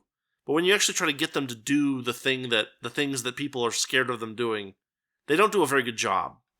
They do a very kind of like very entry-level job at writing stories. They do a very entry-level job at creating images, and they need constant coaxing to get them to do things properly, if they manage to do them at all. So, yeah, I mean, I think the takeaway here is that if you're a good illustrator or a good writer, you probably don't have anything to fear, or at least not much to fear. Not anything more than usual, because for now. What's the difference between what's the difference between a good author trying to be found in a world where people are publishing indie novels every single day versus a world where people are publishing AI novels every day? Yeah, right. Well, I mean, it could be a question of, I mean, there could be a genuine question of like volume there, right? Like, let's say there are 100,000 writers, right? And each of them puts out a novel every 6 months. Well, that gives you a certain number of novels per day. But if you have 100,000 writers, of whom 90,000 are producing one novel a day, then it's much. Then you can at least see that there's much more of a fire hose of garbage to try to pick diamonds out of. Yeah, and honestly, that might not necessarily be a bad thing for several reasons that I can think of. One, people will probably figure out a way to use AI to filter those out. I mean, that would be the hope, yeah. 2, it makes for opportunities to stand out if everyone is using AI for book covers and writing. Especially if they're using it for book covers. I mean, you've seen my book covers. Nobody's going to look at that and be like, oh, this story was written with AI. He didn't even bother to use AI for this terrible cover. Why would he use it for his story? Yeah. There's definitely room for that in the other direction. I mean, if you're a rockin' artist and you can write too, then draw the best book cover you possibly can, and you'll probably beat out whatever. Stamp the words "no AI content" on it, and there you go. Yeah, you'll get like 100,000 books the next day that all have like a blurred version of no AI content in different parts of the title. But yeah, I mean, this trying to use... But to be serious, that's being used as a selling point in certain things that I've seen. Like there will be a stamp on the cover that says no AI content no AI generated content used here or something like that. Yeah. Like that in itself can become a draw. Well, like there's places where you can buy book covers that they, I've bought book covers before, and they do have them now where a lot of them are like, we don't allow AI here, and if we find out that anyone that put a book cover up here to sell is using AI, we kick them off. Right.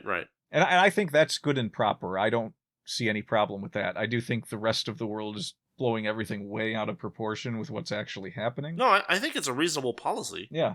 I mean, you want to know that you're getting what you pay for, certainly. And right. Especially given a lot of the images that are on some of those sites look generic anyway. Yeah. I mean, that's like the kind of place that people would think to put AI artwork, the place where they could sneak it in easily. So yeah. Well, I mean, yeah, there's a little more to it than that, but anyway. Yeah. So I guess in the end, it's almost like playing the game Marble Madness, trying to use an AI, trying to get it to go where you want and do what you want. It's a lot trickier than just being able to type in words and hope it comes out the way you're expecting. Right. And really my experience with it so far is just that I feel like I'm talking to a child that is very well-spoken, maybe. I don't even know if well-spoken is the proper term. Let's say it's the vocabulary of this child exceeds mine, but it still only has the capability of a child, which is impressive enough, fair enough. Sure.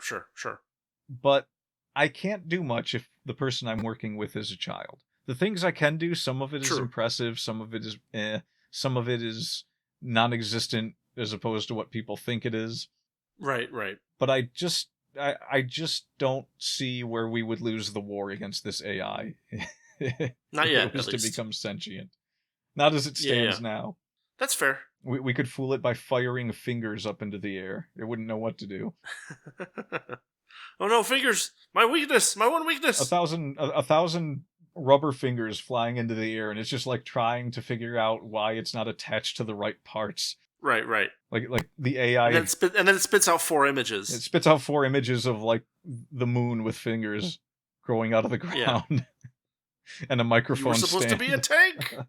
Right. Yeah, it can't put anything together in its factories. So like that whole thing where an AI becomes sentient and just like finds a way to build its own factories, but like it builds a tank, but the cannon is on the back, and the part where the cannon actually fires can't be loaded, and it just explodes. Yeah. we could, the human race could be so lucky. It's like you just hear that of Terminator, and this Terminator steps onto the screen, but its right arm is a cattail. It's all derpy and stuff, yeah. It's tripping over itself. The toes are on backwards. Yeah. All right. I think we should probably call this one here. Yeah, I think that we've hit the 2-hour mark, so we have definitely done this one to death, and I'm glad we got through this little experiment. Yeah, I mean, good experiment, learned some things, discovered kind of the limitations in some respects of this, and hopefully everyone listening has gotten a good chuckle out of the images that we've shown throughout the episode. And yeah, just a final bit of writing advice. Yes, if you want to write, just write. You're more creative than an AI. You don't need an AI to write for you. That's it. Sounds good. All right, everybody. Thanks for listening. Thanks for watching, especially this week where there's actually something to look at sometimes. And we'll see you next time for some more Wordy Pair goodness. As always, I'm Rudy. And I'm Justin, and we're fitting the Wordy Pair vibe today. Oh, yeah. We're vibing the Godzilla tiger thing stuff. I'm glad that this... See y'all later. Thanks for listening to the Wordy Pair Podcast. Our passion is all things writing, world building, and getting into the weird and wonderful world of fiction. We hope you enjoyed our unique takes. If you did, make sure to like, rate, review, and subscribe to get your weekly dose of writing weirdness. We'll be back soon, but in the meantime, hit us up on Twitter. For Rudy, it's @Rudolph_Cone. And for Justin, @Ninja Mouse Chew. See you next time on the Wordy Pair Podcast.